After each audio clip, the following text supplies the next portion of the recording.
My name is H.A. Goodman, and I'm an author, columnist, and journalist. Hit subscribe right now. We're over 107,000 subscribers. Check out my last two segments regarding Susie Dawson's amazing, brilliant article, Being Julian Assange. Trump says he'll meet with North Korea's Kim Jong-un. Now, and there's going to be a lot of profanity alerts in this segment.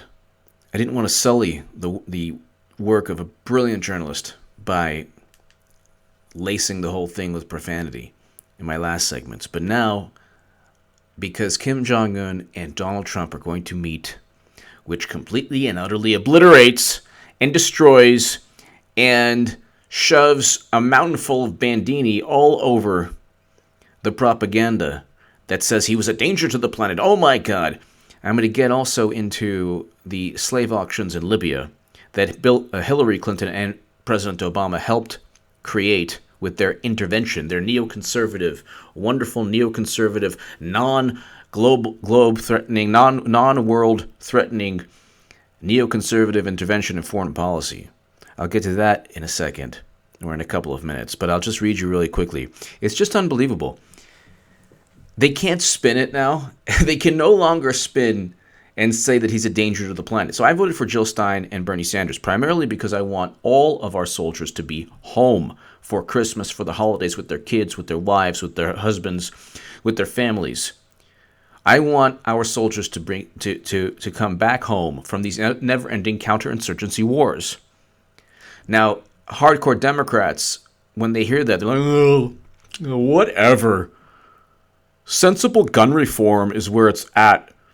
Well, what about the gun reform in terms of foreign policy? Don't you want to bring home our soldiers? We just can't. We have to continue with the Libyas and the Syrias and the Iraq and Afghanistans. We just have to, because that keeps the world safe. Granted, Trump is doubling down on Obama's policies in Yemen, but that's the point. That's why I voted for Jill Stein. I want our soldiers home for Christmas, home for the holidays, home for New Year's, with their families. Neither Republican or Democrat want that. And then I get to, well, at least Democrats care about climate change. Really? When's their green economy? The Green Party actually has a moment in time in the future, a date, where they want a fully green economy. If the Democrats say the world's going to end because of climate change, where's their green economy? Where's the date circled on a calendar? Oh, well, they're just a little bit better, yeah. And fracking boomed under President Obama. And oil and gas lobbyists were in bed with Hillary Clinton, possibly literally. Anyway, Trump says he'll meet with North Korea Kim Jong-un. After months of trading insults and threats of nuclear annihilation, President Donald Trump agreed to meet with North Korean leader Kim Jong-un by the end of May to negotiate an end to Pyongyang's nuclear weapons program, South Korean and U.S. officials said Thursday. No sitting president has ever met with a North Korea leader.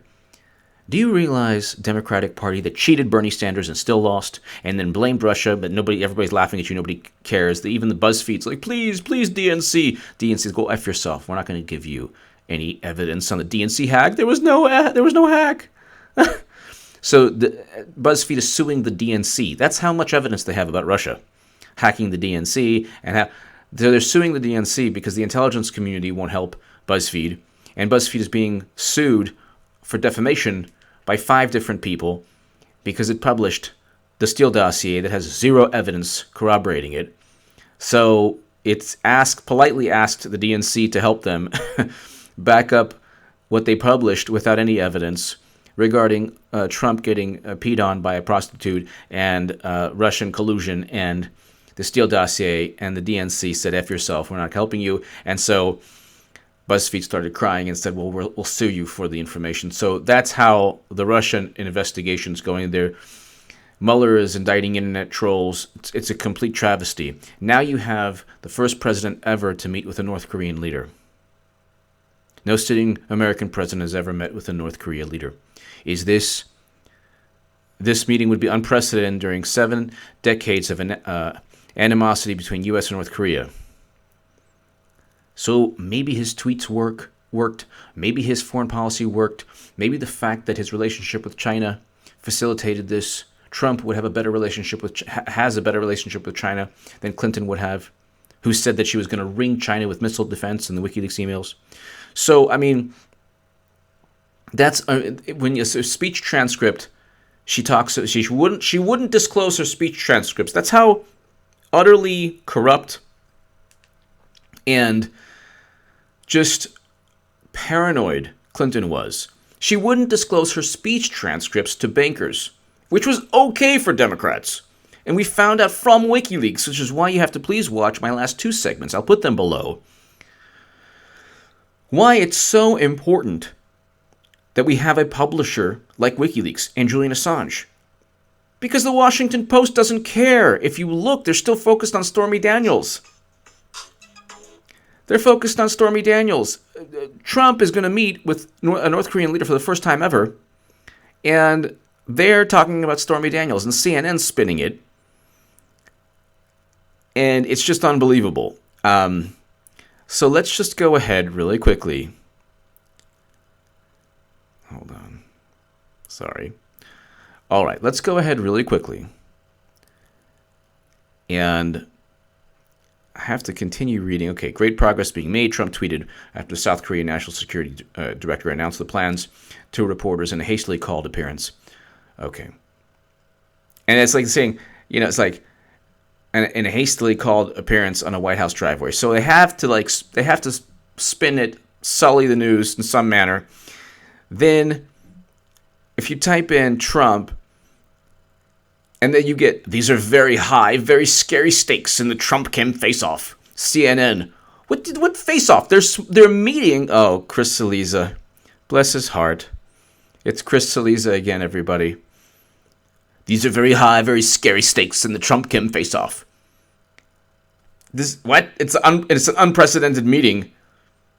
Never in a million years, even the Nobel Prize-winning, drone record-breaking intervention debacle, worst mistake, President Obama, Libya, he called it his worst mistake.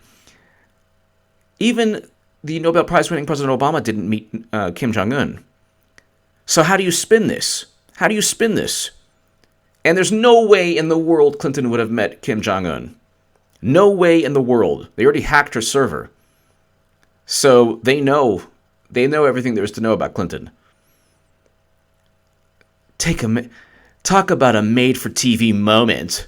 What a hater Mr. Cillizza is. What a hater. Hey, Trump is going to meet Kim Jong-un. This is unbelievable. They have nuclear weapons. I mean, we were on the brink of a really bad confrontation. And then CNN's take. Talk about a made-for-TV moment. The surprise announcement made Thursday night at the White House that North Korean leader Kim Jong-un had invited President Donald Trump for a sit-down meeting, and that Trump had accepted, sets a stage for a historic gathering between two leaders who appeared to be at a nuclear warhead's draw, not 6 months ago. No sitting U.S. president. Okay. This is the same kid, Kim, who had infamously described Trump as a dotard. Continued a series of missile tests despite repeated warnings from the United States and threatened that he could still strike at the heart of America if he so chose. So it's like, okay, and the same Trump who called Kim Little Rocket Man warned of fire and fury if the North Koreans continued their missile. Way to spin and just make this into the worst thing ever. And then the cure, if Trump presided, if his administration presided over the cure for cancer, Chris Cillizza would be like, oh, great, now people can't smoke anymore because it'll be directly linked to cancer. Or I don't know, they'll just spin something. It's already directly. So that's a stupid analogy. They'd spin it, the cure for cancer, huh? Trump still sucks. They would find some way. To spin it. Nothing. He can't do anything good. There's nothing good he can do. Nothing. He can't do anything good. There's nothing historic. Economy's doing well. There's just, it's everything that they predicted. From Trump losing to Trump destroying the economy to Trump being a world menace. Everything they stated, the opposite took place. Democrats are not even going to win the Senate. They're actually in pretty bad shape in the Senate. They'll lose seats. That's unprecedented. They might not even win the House. No one cares about Russian hacking. Nobody cares. Nobody, because it never happened. Ask BuzzFeed. Ask the D.N.C. They never gave its computer service to the FBI. Their computer service to the FBI. But it's just unbelievable. Then there's the larger-than-life personalities involved. Kim, the rogue dictator leading. This guy's like, why doesn't he just go ahead and write a fantasy novel or write a love story or a script for a soap opera or something, and Trump, the billionaire populist who won the most unexpected victory in American presidential political history? No! Wrong, Mr. Saliza. In 2015, I was stating in the Hill, the Huffington Post, and Salon that Trump was going to defeat Clinton. I was a Hill contributor, and I stated in the Hill as well that Trump was going to defeat Clinton. Given the backdrop of the meeting, about which few details were available other than that it will happen before May, feels, at least at first blush, less like a diplomatic gathering between two world leaders than a much-anticipated pay-per-view professional wrestling match between two longtime rivals. What? This is a profanity alert. This is a profanity alert. What a fucking asshole. No offense to the author. No offense to the author of this this article. What a fucking asshole this guy is.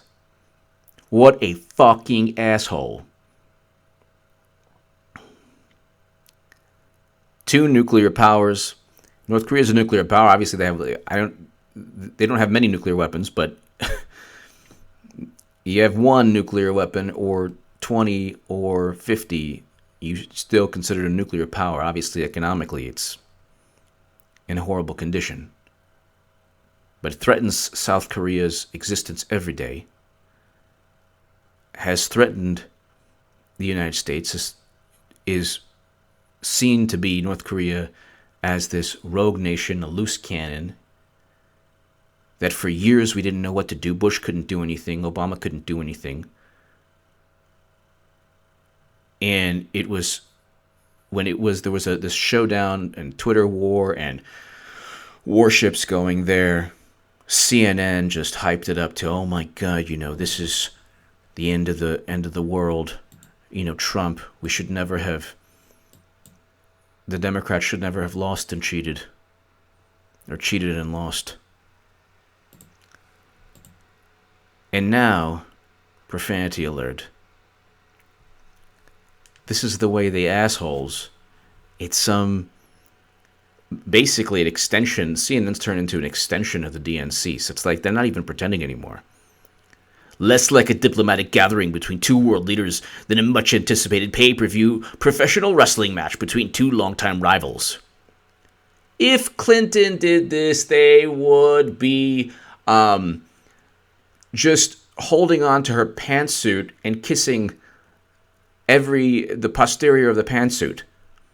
Oh my God, Madam Secretary or Madam President, look what you implemented a no-fly zone in Syria, which didn't work out at all. She wanted a no-fly zone in Syria. This is the brainiac, the genius, Einstein Hillary. That's her new name. Einstein Hillary wanted a no-fly zone, and ISIS doesn't have jets. So, and guess who else is flying in Syria in airspace? The Russians! We don't need another Cuban Missile Crisis in the air because Madam Secretary had another dumb idea of a no-fly zone in Syria. And they had chances, by the way, for peace or to discuss a peace agreement, leaving Assad in power, which they didn't want. But there were chances. The United Nations, other countries proposed different negotiations, but Obama said, no, let the slaughter continue. We'd much rather have the slaughter continue and Assad still there than Assad out. We'd rather have Obama and Clinton chose slaughter at the expense of just having Assad there and negotiating some kind of peace deal. I can get to that in another segment, but there are articles, a great Huffington Post article written on that. You can even imagine the promoters. You can even imagine the promoter's voice saying something like, "It's just what a dick." Excuse my language. Profanity alert. This is a profanity alert. What a fucking dick. I mean, what's the point of this? What's the point of disparaging Trump even on this? If you want to talk about policies that perhaps, how is this a bad policy? So it's one thing to even disparaging Trump on a policy you don't like. Fine. But this, an unprecedented meeting between the United States and North Korea, which will easily, Trump's already going to win in 2020. Democrats don't take back Congress, which they won't. They won't take back the Senate. They'll be limping towards the 2020 finish line. Limping. Trump has a good economy. The steel tariffs, by the way, dummies, Democratic strategist dummies, just won him every swing state that he won in the Rust Belt. So they're completely clueless. Like, oh, these steel tariffs are... You can, fine, disagree with them in terms of the economy or the financial impact. That's fine. But the Democratic Party is so clueless that they don't realize, like, people think that Trump's going to be impeached tomorrow because some Russian hackers, the invisible Russian hackers, are going to be found. That's not going to happen. I speak to people and it's like, oh yeah, he'll never make it. Yeah, he will. Yeah, he will. Not only will he make it, he'll go 8 years, like I was saying, the day after November 8th, 2016, I said, the guy's going to go 8 years if Democrats don't reform and don't have a complete paradigm shift. Thinking of shift for brains. And they haven't. They've actually doubled down on their insanity. Not going to win the Senate. If they don't win the House, the Democratic Party is pretty much over, because if you have media collusion from 2015 and you still can't, you have media collusion, you have the Democratic National Committee collusion, you cheat Bernie Sanders, the media colludes, says Bernie can't win, then Bernie capitulates, then Bernie becomes an establishment Democrat in terms of the Russian narrative, then they lose the election, $1.2 billion down the drain, then they blame Russia. There's still no evidence for that. Nobody gives a crap. Liberal and progressive voters aren't motivated. There's no incentive to go to the polls for a progressive voter because of some kind of contrived hatred of Russia. And they go into 2020, the 2018 midterms. They're not going to win the Senate. Best case scenario, they win the House. They still won't win control of Congress, which is bucking an historical trend. That's how bad they are with media collusion. But if they don't win the House and then don't win the Senate, and Republicans can still gain control of both houses of Congress, they will descend further into irrelevance. The Democratic Party is not there's no relevance to the Democratic Party. Clinton was a horribly failed candidate. The same YouTube channels, the same CNN, Washington Post, and then the subsidiary YouTube channels, whether it's Cenk Uygur or like the little sycophants who are like completely irrelevant, little bottom-feeding YouTube channels out there that just parrot and promote the same Democratic Party talking points, they will further descend into irrelevance. No one gives a crap about Russia. Everyone laughs at Clinton's presidency now, when I was laughing at it, when I was saying she couldn't win in 2015. And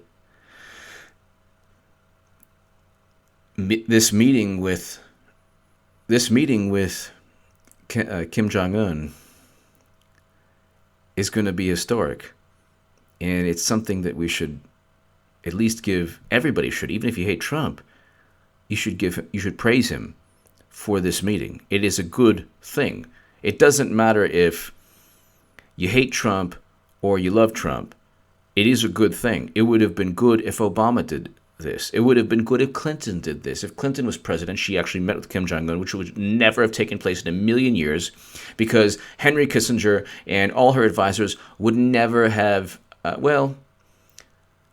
Kissinger's a war criminal, but Nixon did meet did go to China, so that's perhaps a bad example. But the Hillary Clinton White House would never have facilitated this meeting. It's just not the type of thing that would have taken place. She advocated for a no-fly zone in Syria. We would have had more troops in Syria, more soldiers in Syria. We would have actually doubled down on even further on Obama's Yemen policy. So they say, well, Trump is actually, it's even worse in Yemen. Well, yeah, who started it? Obama. And who's to the right of Obama and Trump? Clinton. So it would have been worse in Yemen. Everything would have been, she's far more hawkish in every way, which is one of the reasons she lost. But I mean, you can't, this is the type of thing, you can even imagine a promoter's voice saying something like, the world thought they would never meet. They have called each other every name in the book, but now, for one day, Kim Jong-un and Donald Trump will stare each other down across the table. It's so stupid. What purpose does this serve? What purpose does this serve? These are two men who have spent a lifetime creating their own realities? No, CNN journalist, no. Actually, you've created your own reality. This guy pretends that Kim Jong-un and Trump meeting is like the WWE. And then he accuses Trump of creating his own reality. Trump's president, and he defeated Clinton. The reality that was shattered was, what's his name? At 538, Nate Silver giving Trump a 2% chance to win the GOP nomination. A 2% chance. It's like, I mean, how are they always wrong? So you get a 2% chance, give Trump a 2% chance to win the GOP nomination. He ends up winning the presidency.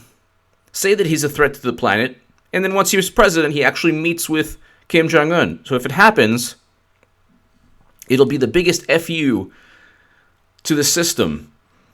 I'll just read you this. This is interesting. The Guardian view on Trump's foreign policy, a threat to peace. Really? Fast forward, this is in 2016. Fast forward to 2018, and he's meeting with Kim Jong-un, or he will. And I pray that it happens. We need that meeting to take place. If the incoming U.S. president lives up to his campaign pledges, the rules-based world order will be shaken to its core. The rules-based world order. Wow. That's an interesting one. Is it a rules-based world order in Libya or Yemen, or any of the hotspots across the planet? No. That's already starts off in the most ridiculous manner. This, by the way, is The Guardian. The election of Donald Trump has been welcomed by autocrats and demagogues across the world. You mean the leaders of Saudi Arabia who gave money to Obama's